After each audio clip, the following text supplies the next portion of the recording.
அனைவருக்கும் வணக்கம். வாழ்க வளமுடன். நான் உங்கள் பாலசுப்ரமணி. நம்ம இன்னைக்கு பார்க்குற தலைப்பு என்ன அப்படின்னு பார்த்தோம்னா, மிதன ராசியில் பிறந்தவர்கள் பற்றி பார்ப்போம். இப்போ மிதன ராசியில் பிறந்தவங்க மணி பிளான்ட் செடி வீட்டில் வளர்க்கக்கூடாது.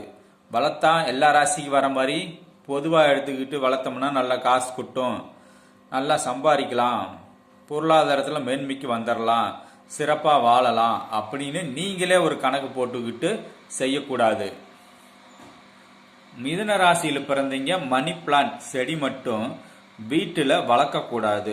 அதனால் பண கஷ்டம் வரும், மன கஷ்டம் வரும், துன்பம் வரும், மன வேதனை வரும். உங்கள் வீட்டில் மிதுன ராசியாக நீங்கள் பிறந்தீங்க அப்படின்னா உங்கள் வீட்டில் மணி பிளான்ட் செடி வளர்க்காதீங்க. நான் சொல்கிறத செஞ்சு பாருங்கள். வளர்த்துக்கிட்டீங்கன்னா அதை எடுத்து வச்சுட்டு அதுக்கப்புறம் எப்படி இருக்குன்னு பாருங்கள்.